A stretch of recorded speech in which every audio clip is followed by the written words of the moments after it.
Yugioh, and today I'll be talking about Sunavalons, Sylvans, and Rikkas in my Yu-Gi-Oh! Tier analysis video. Starting off with Sunavalon, they're basically a link archetype that came out in Brains. I've already done one on Sunavalons, but due to the new support, I'm basically having to do it again. Also, it turns out I did do Vendreds before, and I ended up doing it again, but whatever. For the pros, they have good boss monsters. They have great spells and traps. I mean, with the exception of one. One of them was really garbage, in my opinion. This deck has generic support to work with. Also, I forgot. Speaking of this good spells and traps, the new card the new card answers a lot of problems this deck has. Before you, there, Before the only ways for you to consistently get into your genus Loki was if you got it off of Lone Fire or off of Unexpected Die, but Unexpected Die wasn't always great, especially if you already have a monster on the field. Your Unexpected Die is already shut off. And one thing I mentioned that the deck also needed was protection for your Sunavalons because they're pretty frail. Even with this new card, they're still Even with this new card, they're still pretty frail and susceptible to things like Unicorn or cards that target and remove that don't destroy. But that's besides the point. The new card actually covers a lot of this deck's weaknesses and also allows you to try out certain things when it comes to deck building. And I am talking about pure Sunavalons, by the way. Also, this deck has decent defense because, as seen in my recent Sunavalon duel videos as well as the deck list, there are a lot of interesting cards you can play to actually protect your link monsters, and the protection is also backed up with the new card, which is pretty nice. This deck can OTK fairly well because if your opponent fails to stop you, which might end up being the case if you manage to set up first turn, you can basically just summon a bunch of Thrashers and OTK your opponent, especially if you search the trap card off of your Sunavalon Triniad. Yeah, I think that's how you say it. If you search the trap card, you can also use the trap card to increase Dry Trinier's attack to 4,000 or even 8,000 for a one-shot. Assuming your opponent doesn't control any monsters, and assuming you haven't destroyed them with Thrasher. Assuming you haven't destroyed their monsters with Thrasher, or OTK them with Thrasher. And this deck can swarm, and they are consistent now. I say they are consistent now because before, if you didn't open Sun Genus Loki or get it out on the field, you practically lost. And and because of the new spell, like I keep going back to, getting Loki onto the field is way more consistent now. Anyways, for the cons, they aren't good going second. That's still a problem they have. Going second is kind of just an uphill battle, and it's not fun unless you're facing off against a deck that's almost as slow, or I guess even slower than this deck, or if they break. That's the only time you're actually going to win going second. Second con, effect negation really hurts your Sunavalons. If your opponent negates a Sunavalon you control, that's essentially like attacking you directly and you get nothing out of it. At least when you have your Sunavalon effects live, you take the damage, you gain the line points back, and you gain an additional monster to work with.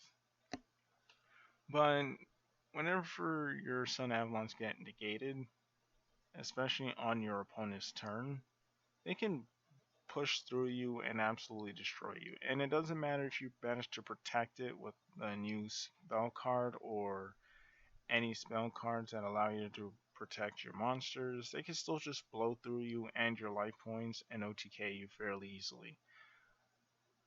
And the last con is they can't play through more than 2 interruptions, especially going second, which again is still tied to going second. It just becomes an uphill battle at that point, and yeah, you're not gonna win. You're not gonna win if you get interrupted too often, and you're not gonna win if you're going second with this deck. Even going first, if your opponent manages to drop 1 or 2 hand traps on you, you might still be fine, but there's also a chance that you might not be fine and that your strategy might crumble, or you'd be forced to make a game plan that's not really as great as the one you originally had. I don't really know what else to say. Let's just move on to the stats. For power, I'd give this deck a 3.5 out of 5. Maybe even a 4 out of 5, given how big you can get your monsters and how much damage you can actually put out. For defense, I'd give this deck a 3.5 out of 5. For recovery, a 3 out of 5. Since all you need to do is just get out your Sun Genus Loki, plus this deck has lots of ways of recovering monsters from the graveyard fairly easily. For versatility, I'd give this deck a 2.5 out of 5. Whoops. And for consistency, I'd give this deck a 3.5 out of 5. So that's why I'm saying that this deck is a tier 2.5. It's way better than it was before thanks to a single card, and there's not really much to say about that. So let's move on to some plant decks that aren't as lucky as Sunavalons. Next we have Sylvans, and Sylvans are a Zexal archetype that Konami seems to have forgotten about. Kinda, not really. They made cards with Sylvans on the artwork, but not actual Sylvan support. Anyways, let's get started.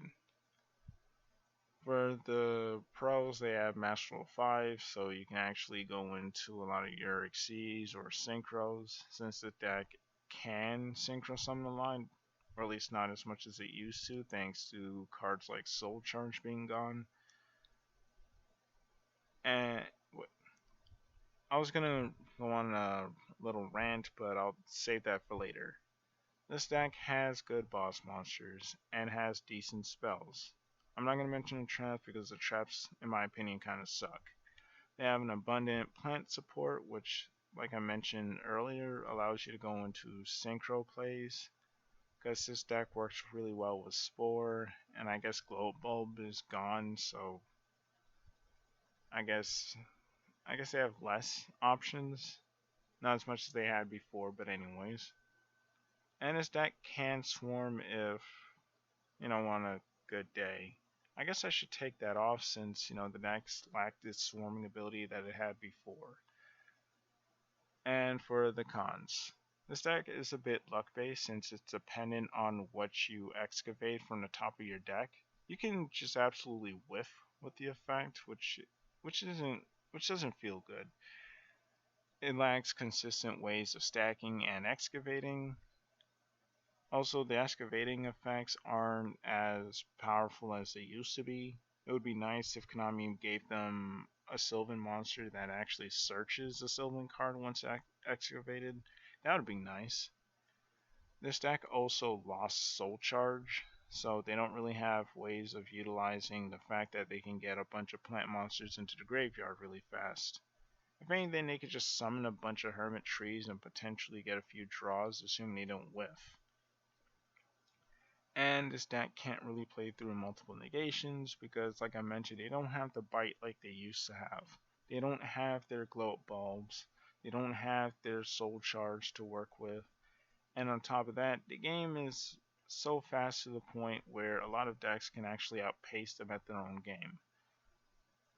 So for the stats, I'd give this deck a tier 2.5 out of 5 because the most threatening thing this deck can do right now is actually just summon like a few hermit trees and potentially beat your opponent. Assuming that your opponent bricked and is having a really bad day, you can actually OTK them with Sylvans.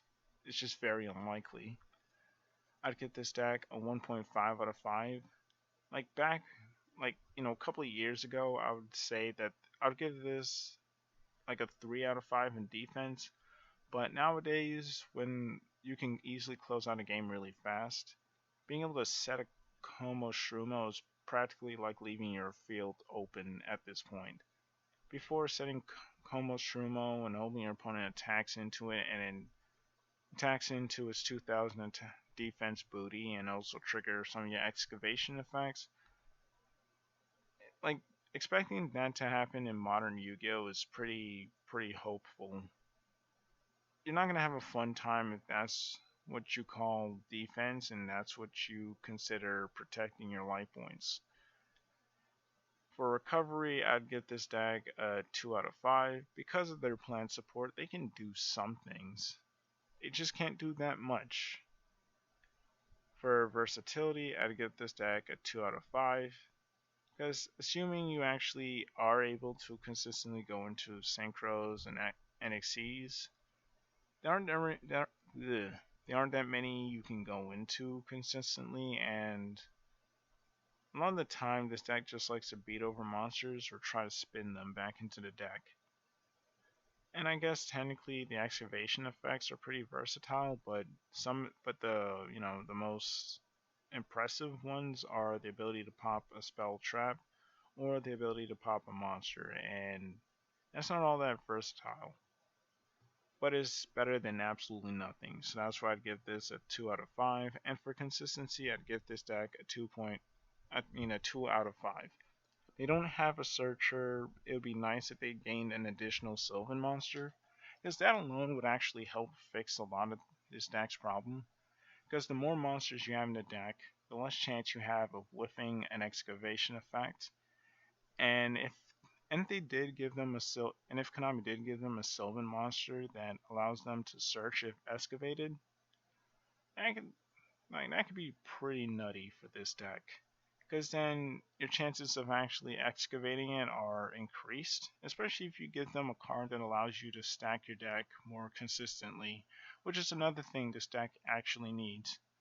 Or if Konami decided to give Sylvan their own in-theme soul charge, that'd be nice. But overall, I'd say that this deck is a tier 3.5. They're not as good as they used to be, and due to the game being slower, your chances of actually winning using this deck are fairly low, but it's still better than something like Hazy Flames right now. And next and lastly, we have Rikka Queen, or Rikka Fairy, Rikka Queen, but I'll just go with Rikka Queen. And they're also a plant-based archetype that came out in the same set as Adamancipator and Eldritch. Also, they're an Xyz-based archetype, just to let you know. For the pros, they have good/decent monsters, they have good spells and traps, they have access to vast plant support, they are consistent, and they can set up decent disruptions. Now for the cons, they are fairly fragile. Not to mention, there's also a chance you can brick, and you may be like, that sounds contradictory considering you said they're consistent. They're consistent in a way that you can get a lot of the cards you want to your hand fairly quickly. But the problem with this deck is because they have multiple different levels scattered throughout their archetype and only a few ways to modulate levels, it kind of becomes very hard to actually do. Because I think the best modulator in the deck is a level 8, and even then that doesn't really make it so you can go into any of your Rikka Xyz monsters. because it still depends on the other Rika monster you have on the field for its effect, which kind of sucks. And this deck is incredibly fragile because it can easily be stopped. It can easily be stopped, negated, and you would probably have to wait turns before you can actually do something. And by then, you'd probably already lose the duel. This deck is a bit slow by modern standards because this deck, like I mentioned, it can brick. But another problem with this deck is they can't really close out games fast enough.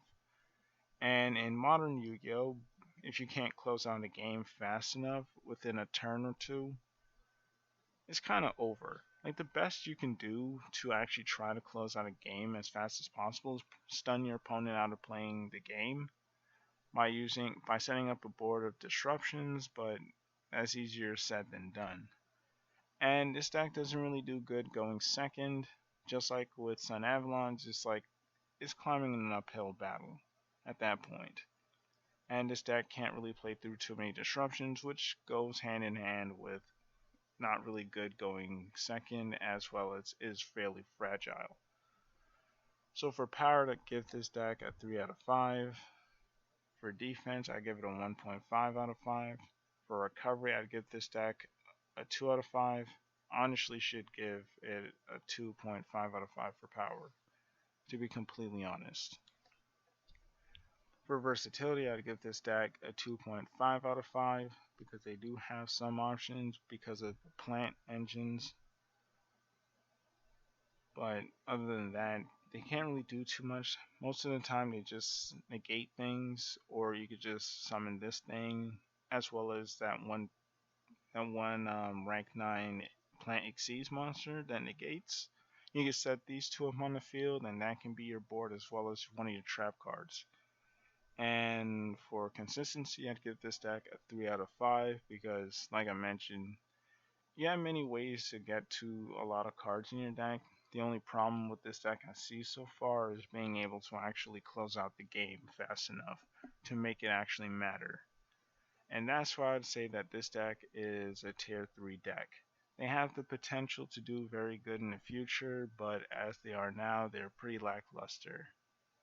Anyways, it's been me, your boy Blue Gatsga, and I'm out.